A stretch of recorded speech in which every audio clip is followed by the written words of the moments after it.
Indeed, 72 hours, it's not a short time, and it's time now we bring on board the Newsgang bench for us to have a say on what we just witnessed there. Very well done. Congratulations to Truphena. I don't know, JB, what you make of that, what you've just watched and have been following for the last 3 days. Well, first of all, congratulations to her, defying the circumstances, the weather, and just staying put for 72 hours is no mean feat. And as somebody rightfully mentioned, that this was a small act that has sparked big conversation. It is important that we keep it there because Kenya as a country has not done very well in managing our forests or even just keeping our indigenous trees. And the message that Ms. Muthoni is putting out here is that we must really reflect as people that do we want to clear all the indigenous trees or we want to save them for the various usage that is there. Some are medicinal, others are just for aesthetics. So it's important that this decision is taken forward so that we speak life to it and ensure that every other Kenyans ask themselves what role are they playing in the larger scope of environmental issues and conserving our forest and most importantly, the indigenous communities. So congratulations to her and well done. Indeed. And Linus, what do you think? Because you hear some of the speakers there saying that Wangari Maathai must be so proud. Of course, she came from Nyeri. That was Tetu constituency. What do you make of this achievement? Indeed, Professor Wangari Maathai would be very proud of the lady here, Muthoni, for her symbolic act, because this is indeed just a symbolic way of passing a message of conservation. And we had her earlier on talking about this hug, and she says, for you to love conservation, you must actually first love trees, and this is what she wanted to demonstrate. And this is really a form of a symbolic, can I call it, messaging or even protests. More along the same lines as a hunger strike when you want to put a point across. We saw not very long ago the likes of Senator Okiya Omtata chaining himself to the gates of Vigilance House, the police headquarters. These are passive ways and peaceful ways of passing a message. And I think in a very special way, she has managed to do that by staying there for 72 hours. And this is also a very strong point she makes about her own personal resilience. You saw our team in Nyeri, led by Kamau, captured the different weather phenomena that she had to endure, including at some point it was raining, at some point I'm sure it was very cold. And at no point did she untangle her hands. Right. She hugged the tree right through. A very resilient young person. And I like the fact that she's young.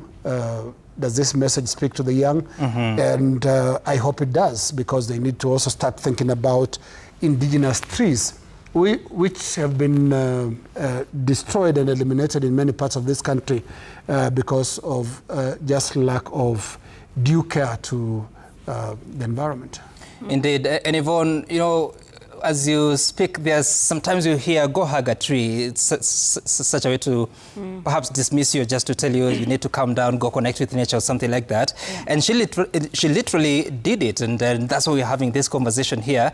Moving forward, what should we be expecting? I think we should use this moment. And by the way, this is her second time. The first time she broke the record, and I think was hugged the tree for 48 hours.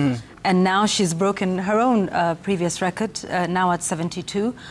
Maybe to just not see this moment for what it is, but to have this moment give us pause for thought as to where we are with the environment and conservation issues. It's interesting that this feat that she's managed to pull off in the last 3 days comes right as the country is hosting the United Nations Environment Assembly, which is currently underway between the 8th and the 12th of December at the UNEP headquarters. Now, the UN Environment Assembly is the highest decision-making organ for environmental issues. And as we speak, 193 UN member states are currently in the country meeting in Nairobi. And one of the things that they're talking about is moving from rhetoric to concrete action. And maybe just this feat should start to give us that moment of what concrete actions we need to make. And I think it's also interesting because it comes right after COP30, which happened in Brazil, came up again with no concrete deals and no concrete action. It ended on a rather deflating note where there was no deal or any promises, particularly by the petrostates in the world, towards phasing out or pushing back or pulling back on fossil fuels. And we know, I think the thing that reminds me of what she's doing is that those of us in this part of the world are the ones who face the biggest brunt of the effects of climate change. We pay the heavy price, we pay the heavy burden with our economies, with already our limited resources. We are using those for mitigating the effects of climate change and mitigating effects that we did not cause. So perhaps this is that moment to start to think about what actual change looks like. And I think with each and every feat, and like we've said, I think around this table, it's symbolic, but then let's also take it further. So what concrete action do we need to make? We have a promise to plant 10 billion trees and 15 billion trees in 10 years. But it's also not just about planting trees. Maybe now, as we go into the Jamhuri Day weekend, think about planting a tree. But there's the new way of doing it. It's not just planting a tree. Great. Exactly. Or at worst, just hug an available one. Right, yeah, if you can't do anything else, right? Okay, it's embracing nature. Yes. And of course, I wish all the best to Trufena as she goes through the now formal process by the Guinness Book of Records to